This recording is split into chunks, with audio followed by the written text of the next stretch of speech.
ఒక్క 2 రోజులు same food తింటే మనకే అనిపిస్తది. అబ్బా! డైలీ ఇదే తినాలా? ఇవాళ ఇంకేదైనా కొత్తగా తింటే బావుండు అని. మరి అప్పుడే తినడం స్టార్ట్ చేసిన పిల్లలు కూడా ఇంకా ఏదో కొత్త టేస్ట్‌ని అయితే కోరుకుంటారు గదా! సో, ఈరోజు అయితే పిల్లల కోసం మనం బీట్రూట్ రైస్‌ని ప్రిపేర్ చేసేద్దాం వచ్చేయండి.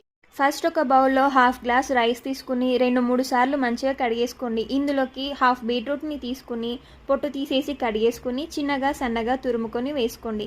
అలాగే పిల్లలకి ఈజీగా డైజెషన్ అవ్వడం కోసం కొద్దిగా జీలకర్ర అండ్ కొంచెం ఉప్పుని కూడా యాడ్ చేసుకొని 3 గ్లాసుల వరకు వాటర్ పోసుకుని 20 నిమిషాల వరకు నానబెట్టుకోండి. 20 నిమిషాలు నానబెట్టిన తర్వాత ఈ రైస్‌ని స్టవ్ ఆన్ చేసుకొని లో ఫ్లేమ్‌లో పెట్టుకొని ఉడికించుకోవాలి. రైస్ ఇలా 20 మినిట్స్ నానబెడితే పిల్లలకి రైస్ చక్కగా ఉడుకుతుంది. నెక్స్ట్ ఇక రైస్ 50% వరకు ఉడికిన తర్వాత ఇందులో హాఫ్ స్పూన్ నెయ్యి వేసి కలిపారంటే ఆహా! టేస్ట్ అదిరిపోతుంది. అండ్ నెయ్యి వలన పిల్లలకి బలం కూడా వస్తుంది. మనం డైలీ ఇలా కొత్త కొత్తగా ప్రిపేర్ చేసి పెడితే పిల్లలకి కొత్త టేస్ట్ అండ్ కలర్ఫుల్గా చూస్తే తినాలనే ఇంట్రెస్ట్ రెండూ వస్తాయి.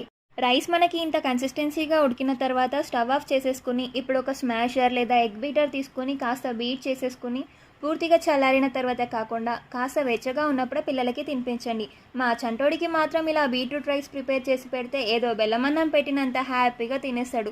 వీడియో నచ్చితే సబ్స్క్రైబ్ చేయండి.